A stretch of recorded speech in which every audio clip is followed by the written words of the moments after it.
Trump quita las sanciones al petróleo ruso. ¿Hipocresía o estrategia? Estados Unidos y el petróleo ruso. Imagina esto, un país lidera sanciones contra otro, lo acusa de financiar una guerra y promete aislar su economía, pero al mismo tiempo termina comprándole uno de los recursos más valiosos del planeta. Sí, mientras el mundo hablaba de castigar a Rusia por la guerra en Ucrania, una pregunta empezó a circular en silencio. ¿Realmente se dejó de comprar petróleo ruso o solo cambió la forma de hacerlo? Y ahora nuestras decisiones de Estados Unidos podrían estar cambiando el tablero otra vez, porque según varios analistas, Washington estaría relajando algunas sanciones energéticas, sí, relajando, que antes parecían intocables. Y sí, eso es cierto, la gran pregunta es inevitable. ¿Fue todo un teatro político o simplemente realpolitik? Política real.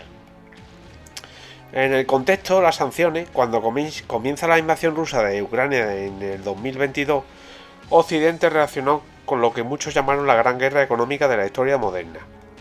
Estados Unidos, la Unión Europea y sus aliados lanzaron sanciones contra Rusia. El objetivo era muy claro: golpear el corazón de su economía. Y ese corazón tenía un nombre: petróleo y gas. Rusia es uno de los mayores exportadores energéticos del planeta. Gran parte de su presupuesto nacional depende de vender energía al mundo. Así que la lógica era simple: si el mundo deja de comprar petróleo ruso, Moscú pierde su principal fuente de ingreso. Pero aquí empieza la paradoja, porque la economía global no funciona con discursos, sino con energía.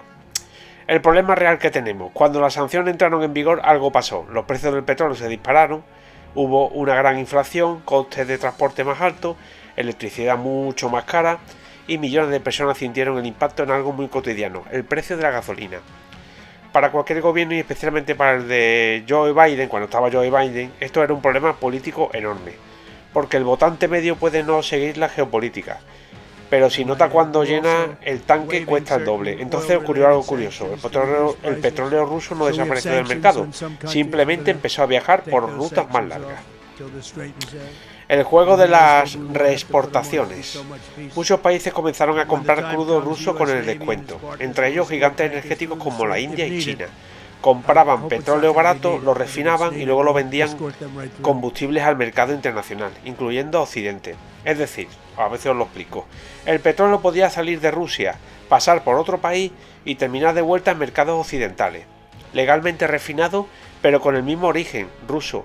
Para algunos críticos esto significaba una cosa: las sanciones estaban llenas de agujeros, no valían para nada.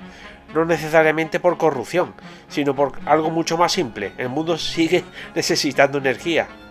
¿Por qué relajar las sanciones?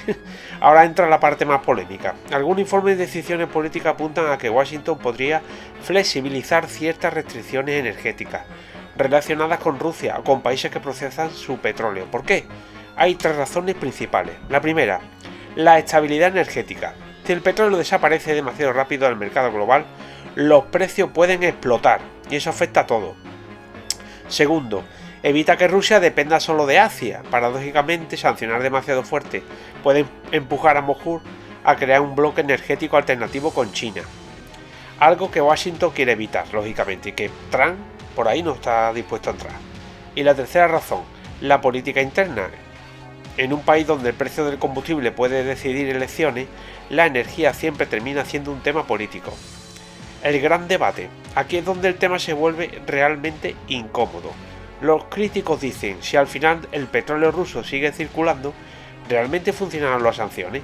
Otros responden: las sanciones sí funcionaron, porque obligaron a Rusia a vender con descuento y redujeron sus ingresos. En otras palabras, no se trataba de detener completamente el petróleo ruso, sino de hacerlo menos rentable. Pero para mucha gente la sensación sigue siendo la misma. La geopolítica está llena de discursos y también de contradicciones. Al cierre, la historia del petróleo ruso revela algo incómodo sobre el mundo moderno. Las naciones pueden enfrentarse en discursos, pero sus economías siguen conectadas, incluso entre rivales. Porque al final del día la realidad es simple. Los países pueden sancionar muchas cosas, pero no pueden apagar la necesidad de energía. Y ahora la pregunta es para ti: si las sanciones terminan adaptándose a la economía global, ¿son realmente castigos o son solo herramientas políticas flexibles? A ver lo que pensáis, dejadlo en comentarios por favor. Si te ha gustado, suscríbete, dale un like compártelo entre los tuyos y os emplazo hasta el próximo vídeo. Muchísimas gracias por la visualización. Hasta el próximo.